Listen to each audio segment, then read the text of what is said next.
All right, so 10.4, we're going to take a look at polar coordinates and polar graphs, and we're going to kind of generate the height idea of it a little bit differently.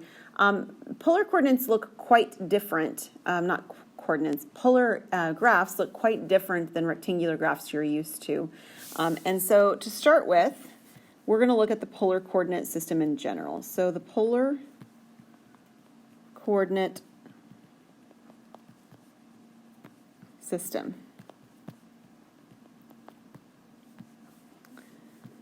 So this is a system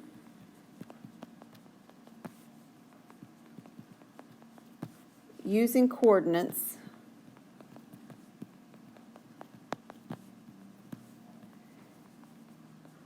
instead of basing it for how far away it is from the x-axis and the y-axis, there is still an x-axis and y-axis. That's just not how we're measuring things in polar coordinate system. It's based on the distance from the origin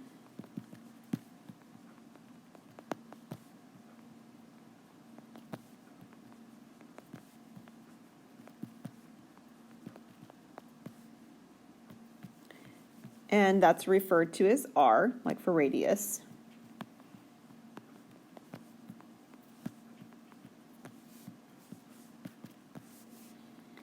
And the angle measure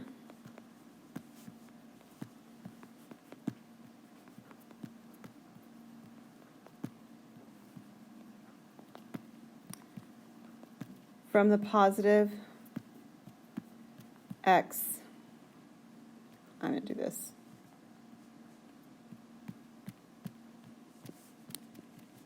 positive x-axis, and that is actually referred to as theta.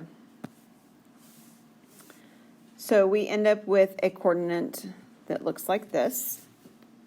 R is a distance from the origin. Theta is the angle measure from the positive x-axis. So picture-wise, in general, it looks like this, and then I'll give you an example of one. So we have something that's, measured out here, and what we do is we measure how far away from the origin it is.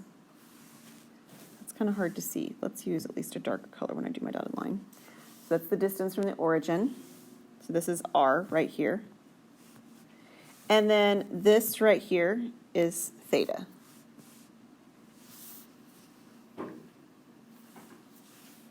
So let's do one that's sort of familiar to you in terms of angle measures and so forth. If we had something like 2n pi over 3,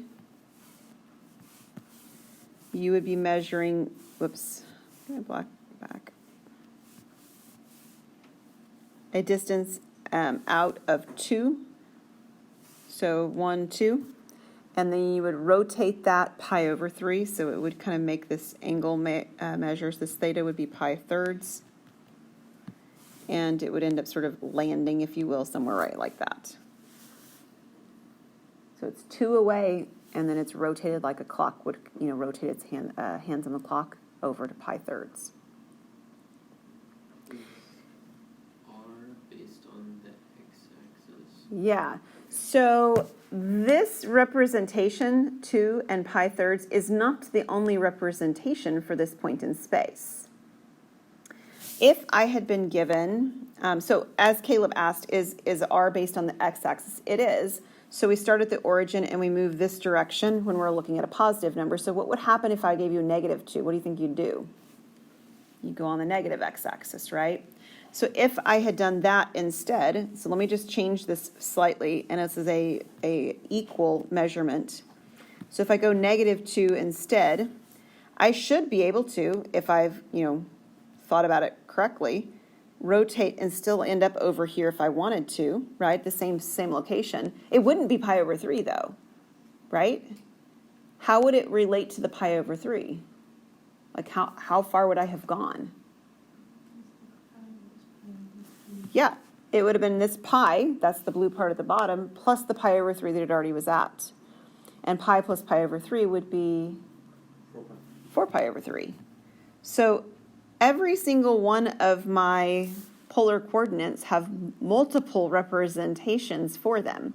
And this isn't even it. I mean, I could still take even like this one right here and just add a 2 pi to it and keep the 2 the same. And the same thing with the 4 pi thirds. Or instead of adding 4 pi, or adding pi, I could have gone, whoops, that was not what I meant to do. I could have gone like this, right? And gone negative. That'd be negative 2 pi thirds. So another one over here instead is I could have done negative 2 and then done negative 2 pi thirds. So there's lots and lots of representations. You can get super creative if you want to find a representation in polar form. There are a few ways to relate that r and that theta to our xy coordinate system, though. All right? So clearly where I've got this piece right here, I'm going to make this larger now. Whoa, that's not what I meant to do. I did want to make it larger, but straight. Okay, so I'm going to take this out for a moment because it's taking up too much space. There's that theta in the inside right here. But there is a x value and a y value if I were looking in rectangular coordinates here too, right? Like this would be x and this would be y. So there's a representation that would relate the x and the y to the r. What is it? Pythagorean theorem, right? So x squared plus y squared, it equals r squared. Not only that, but think about theta now. Do you remember some trig functions, like SOHCAHTOA stuff? Oh man, yeah. It's been a minute, right? All right, so one of them that you might remember is tangent. Tangent is opposite over adjacent. That works really well because the opposite here is x and the adjacent, I said that wrong. The opposite here, did I write it backwards? No, I didn't. The opposite is y and the adjacent is x. That's what I wrote wrong.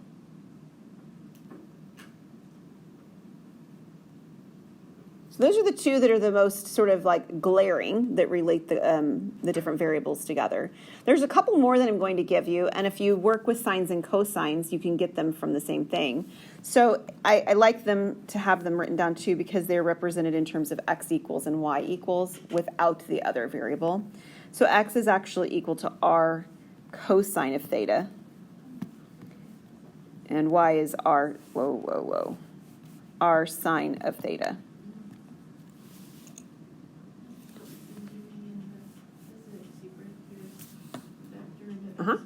Yeah, you bet. You get a lot of practice. Yay, lots of practice from physics. Okay, so we're going to do, I think we have time for one, maybe even two examples because these go really quickly. Probably one. Yeah, the first ones do. So it'll take me longer to write the directions than for us to do the problem. We're going to plot the given polar coordinate,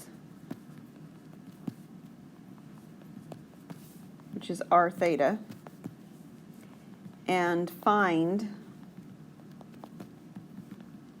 its rectangular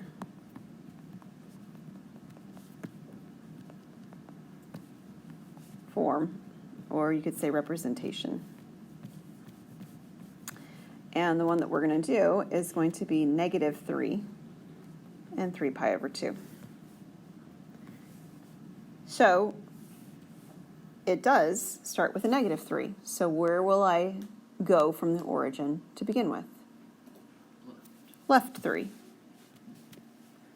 And then what will I do? So I'll start at this location, right? That's left 3. And I will rotate from there around how far?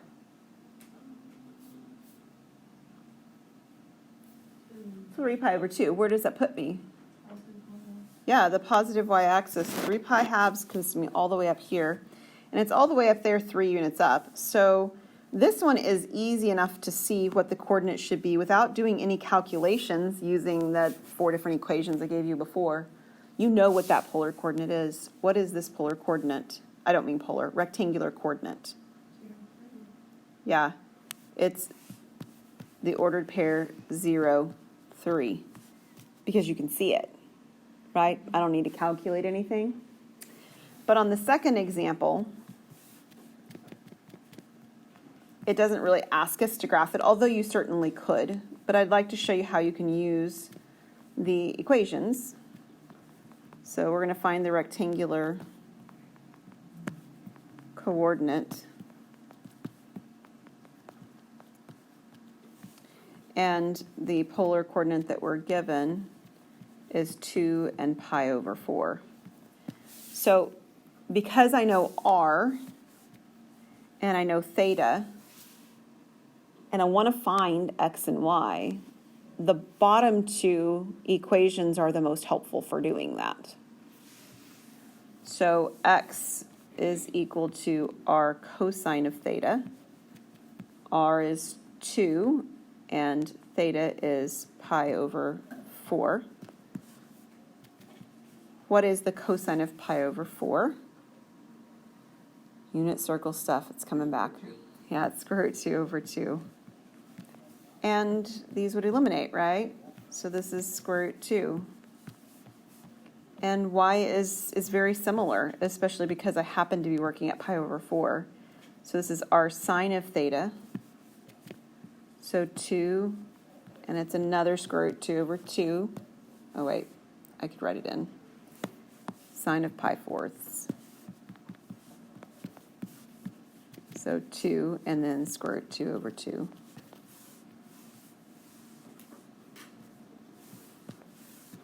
And I get square root 2. So my rectangular form for this one is square root 2 over 2, square root 2 over 2. And I didn't have to draw a picture. Could I have drawn a picture? Yeah, I could draw a picture that would represent this, and then I could probably do it from as well. So there's a couple of different options, and some coordinates are easier to work with than others. Sometimes it's easier to work with the formulas than the diagrams. All right, so we'll pick back up here next time. Oh, wait.